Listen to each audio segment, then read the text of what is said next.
You actually got into the weed industry. So tell me a little bit about your introduction to the weed industry in general, and then we can spark up one of these things. Totally.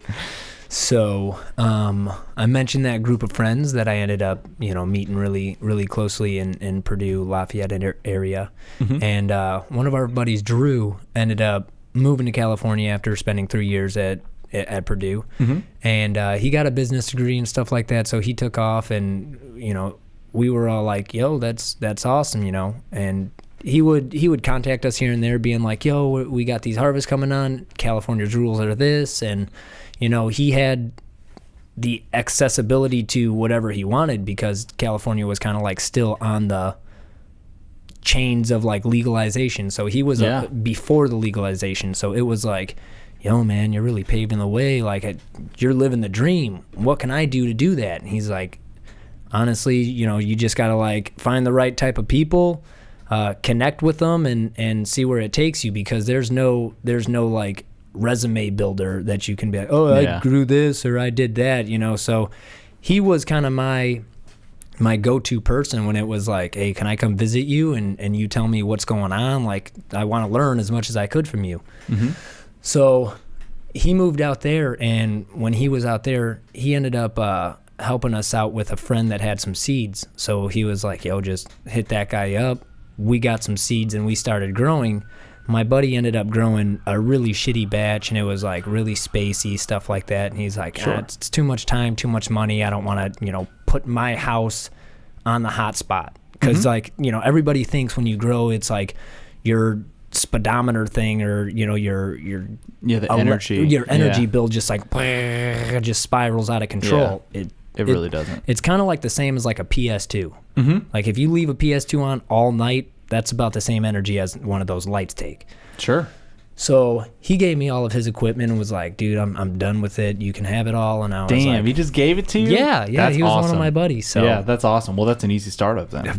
I took it all and I was like, all right, well, I'm going to look at my apartment building and see, what I can manipulate. Mm-hmm.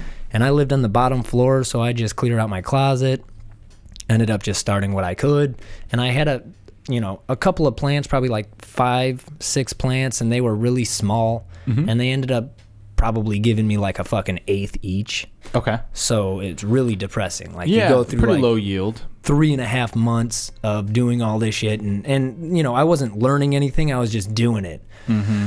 So after I ended up, going through the process for a while, I was like, okay, man, what the fuck? It's like, how do these people have bags and bags of fucking weed? Are they growing like thousands of plants? And obviously yes, but I wanted something closet style. So I ended up just YouTubing a bunch of closet grows and was like, holy shit, dude, these dudes are doing it. What's my difference?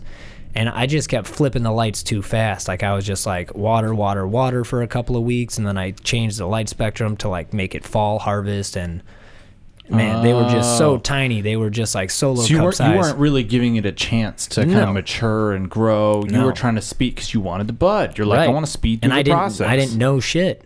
So I was just like, oh man, what the fuck? So just growing a plant, man. Right. So I had 6 seeds left. So I was like, all right, cool. I'm gonna try it again. And I got 4 to sprout, and I was like, cool.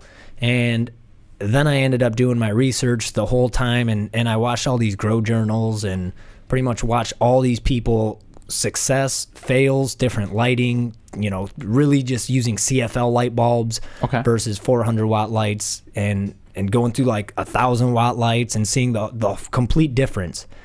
And then it ended up getting better, and I ended up yielding like 3 ounces from each plant. So I was like, awesome, this is cool. And we just had a nice little head stash and just kept smoking on that. And from there, it just got better and better. And when I visited my buddy Drew in California, it was like, dude, this is some of the best closet weed I've ever seen. And he's been in California for like 2 years at that point. So he's seen a lot. It's not like he's seen nothing. Right. But most of that stuff was outdoor weed that he was working with on a farm so far. So outdoor weed grows completely different than indoor weed. Does it grow better, or are there arguments to be made for both? Or Totally. So the arguments like are elements in the outside. So it's like when you grow outdoor, you got bugs, you got dust, you got too much sun, you got rain, snow, temperature changes. More variability. Right. To where indoor, you can pretty much manipulate perfect conditions every day, every time. I mean, you got to worry about bugs and stuff like that, but that's, you know, how cleanly your grow is. You know, so I'd say indoor is a lot cleaner and easier to do, but you can totally get some high quality cannabis from outdoor grows. Yeah, okay. Especially greenhouse or even like just different types, I guess. Yeah, I would think greenhouse would probably be the best. Well, right? you can manipulate both in a greenhouse, which is kind of cool. They have the glass greenhouses now, so it's like you can end up putting lights in there, and then they have like these black pull-over canopies that end up creating more darkness if the light's staying out too long.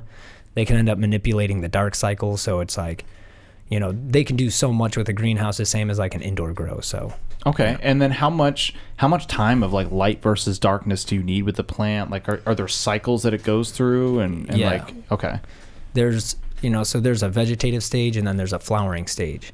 So if you're doing an indoor grow, it'll usually start off with like 18 hours of sunlight and a veg, and then once you flip it over to 12 and 12, that's going to be your flowering cycle, kind of like how the sun goes when it goes to like autumn. Okay. So the sun just starts getting lower and lower, you know, earlier, so then it ends up creating darkness faster, and then, you know, you end up... Sure. So then it's changing the general balance of when the light would be coming, so that it knows kind of like seasonally, oh, this is about my time. Absolutely. Which makes sense, because it's like you'd wonder, like, other than obviously the climate itself changing, like, how else do these plants know when the seasons are shifting? Yeah. But that makes sense. It's the sun. Yeah. I mean, and that's how we knew too. It was the sun and the stars. So we used to use the stars as like our pinpoints of like, oh shit, you know, we got to get our harvest done now, like meaning just like crops. Right. And we got to get this done now because we're almost about to be in winter. Yeah. You know? And I mean, it's so cool just because, you know, you got plants that are indica based, and, you know, they're more adapted to colder weather. So it's like you got more of your purples and stuff like that pretty much originated from mountains and shit like that. And then you got your more sativas that have the really tall, stretchy, kind of like Jamaican type bushes and shit like that. So, I mean, it's just cool to see the different plants and how you can all grow the same thing in the same room, you know?